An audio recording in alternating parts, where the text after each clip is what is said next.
కొందరు కొన్ని పనులు వాళ్ళకి ఇష్టం లేకున్నా సరే ఫోర్స్‌గా చేస్తారు. ఎందుకంటే ఎదుటి వాళ్ళకి కావాల్సిన వ్యక్తి ఎలా ఫీల్ అవుతాడో అనే ఒక భయంతో వాళ్ళు చేస్తారు.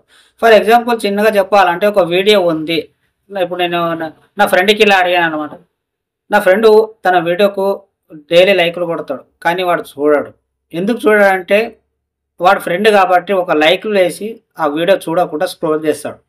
అక్కడ అర్థం ఏమిటి? వాడు చూడకుండా లైకులు కొడుతున్నాడు అంటే ప్రతి ఒక్క వీడియో లైకులు కొడతాడు. ఎందుకంటే వాడు ఊకే కేవలం వానికి ఒక ఫ్రెండ్ అనే నమ్మకంతో, ఒక ఫ్రెండ్ అనే ఒక బంధంతో వాళ్ళు లైకులు కొట్టి వదిలేస్తాడు. ఇక్కడ ఏంటి అంటే వాడు మంచి చేయని, చెడు చేయని ఎలా ఉన్నా సరే సపోర్ట్ చేయడం.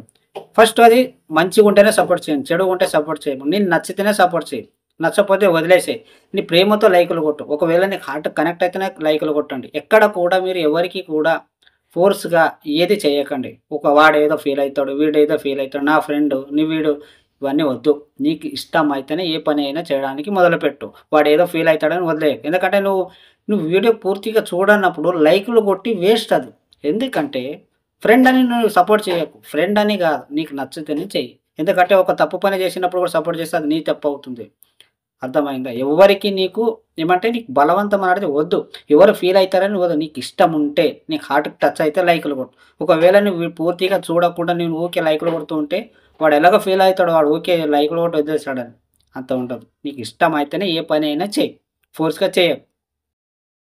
ఇప్పుడు కాన్సెప్ట్ ఏమిటంటే ఇద్దరు ఫ్రెండ్స్ ఉంటారు.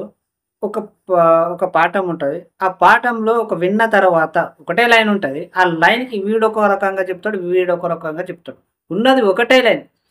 సో, ఇక్కడ ఇద్దరికిద్దరి సమానంగా చెప్తారా అంటే ఇంపాసిబుల్. ఎవరిదో ఒకరు సేమ్ యాజ్ ఇట్ ఈజ్ చెప్పరు. ఇతను ఒక మాట ఎక్కువనే చెప్పుంటాడు. ఇతను ఒక మాట తక్కువనే చెప్పుంటాడు. అంతే కదా! సో, నీకు ఆలోచన వచ్చింది. అతనికి ఆలోచన వచ్చింది. అతని మైండ్‌లో ఏదో చెప్పాలని అనుకుంటున్నాడు. కానీ అతను ఊహించిన కన్నా యాజ్ ఇట్ ఈస్‌గా అలా రాలేదు.